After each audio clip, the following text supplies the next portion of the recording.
Eagle news and knowledge में आपका स्वागत है। नमस्कार। आज हम सुप्रीम कोर्ट से आए तीन बहुत ही दिलचस्प मामलों पर बात करने वाले हैं। जी, और ये ऐसे मामले हैं जो सीधे तौर पर भारतीय वकीलों के काम और प्रैक्टिस को प्रभावित कर सकते हैं। बिल्कुल, हम एक मुख्यमंत्री की कोर्ट में व्यक्तिगत उपस्थिति से लेकर एक खराब हेयरकट के लिए करोड़ों के मुआवजे के दावे और यहाँ तक कि ऑनलाइन सट्टेबाजी से कमाए गए धन पर पीएमएलए का दायरा कहाँ तक है, इन सब पर चर्चा करेंगे। तो चलिए शुरू करते हैं। चलिए, तो पहला मामला काफी अनोखा है, मतलब रोज रोज देखने को नहीं मिलता। हाँ, पश्चिम बंगाल की मुख्यमंत्री ममता बनर्जी वो खुद सुप्रीम कोर्ट में अपने मामले की पैरवी करने पहुंच गई। और इस पर अखिल भारत हिंदू महासभा ने आपत्ति भी जताई, लेकिन यहाँ सबसे दिलचस्प बात कोर्ट की टिप्पणी थी। अच्छा, क्या कहा कोर्ट ने? चीफ जस्टिस सूर्यकांत की बेंच ने आपत्ति को सीधे सीधे खारिज कर दिया। उन्होंने कहा, इसमें अनसुना क्या है?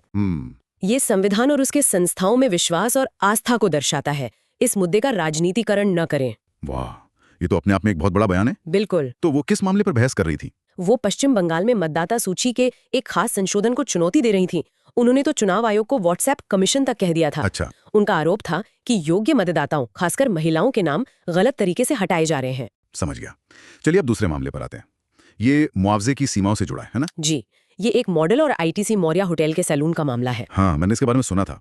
एक खराब हेयरकट के लिए एनसीडीआरसी ने 2 करोड़ रुपए का मुआवजा दिया था। 2 करोड़ जी। हाँ, लेकिन सुप्रीम कोर्ट ने इस रकम को घटाकर सिर्फ 25 लाख रुपए कर दिया। 2 करोड़ से सीधे 25 लाख। ये तो बहुत बड़ी कटौती है। बहुत बड़ी। और इसके पीछे कोर्ट का जो तर्क है वो बहुत महत्वपूर्ण है। क्या तर्क था? जस्टिस राजेश बिंदल और मनमोहन की बेंच ने कहा कि मुआवजा सिर्फ शिकायतकर्ता की धारणाओं या कल्पनाओं के आधार पर नहीं दिया जा सकता। मतलब बड़े मुआवजे के लिए अब और भी मजबूत ठोस सबूत चाहिए। बिल्कुल। कोर्ट ने पाया कि मॉडल ने अपने जो पेशेवर अफसरों के नुकसान को साबित करने के लिए सबूत दिए थे, हाँ, वो ज्यादातर ईमेल और दूसरे दस्तावेजों की फोटोकॉपी थी। अच्छा। और वो इतने बड़े दावे को सही ठहराने के लिए मतलब काफी नहीं थे। तो ये फैसला एक तरह से मुआवजे के दावों में सबूत के महत्व को और भी मजबूत करता है। एकदम सही। और आखिर में एक बहुत ही महत्वपूर्ण कानूनी सवाल जी, ये पीएमएलए से जुड़ा है। जी। क्या ऑनलाइन क्रिकेट सट्टेबाजी से कमाए गए पैसे को पीएमएलए के तहत अपराध की आय यानी प्रोसीड्स ऑफ क्राइम माना जा सकता है? ये तो आज के दौर का बहुत बड़ा सवाल है। सुप्रीम कोर्ट इसी सवाल पर अब विचार कर रहा है। कोर्ट ने दिल्ली हाई कोर्ट के उस फैसले पर रोक लगा दी है जिसमें ईडी को ऐसी संपत्ति जब्त करने की इजाजत दी गई थी। तो याचिकाकर्ता का तर्क क्या है? उनका तर्क सीधा है।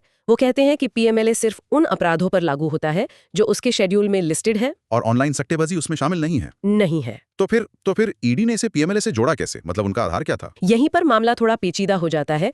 ईडी ने इसे सिम कार्ड से जुड़े एक अलग धोखाधड़ी के मामले से जोड़ने की कोशिश की। अच्छा, एक दूसरे मामले से? जी, और वो धोखाधड़ी का मामला पीएमएलए के तहत एक शेड्यूल्ड अपराध है। सुप्रीम कोर्ट ने अब ईडी को नोटिस जारी किया है और इस पूरे मामले की जांच करेगा। तो इसका जो भी नतीजा होगा वो पीएमएलए कानून के दायरे को फिर से परिभाषित कर सकता है। बिल्कुल, इसका असर बहुत दूर तक जाएगा। तो आज हमने 3 बिल्कुल अलग-अलग मामले देखे।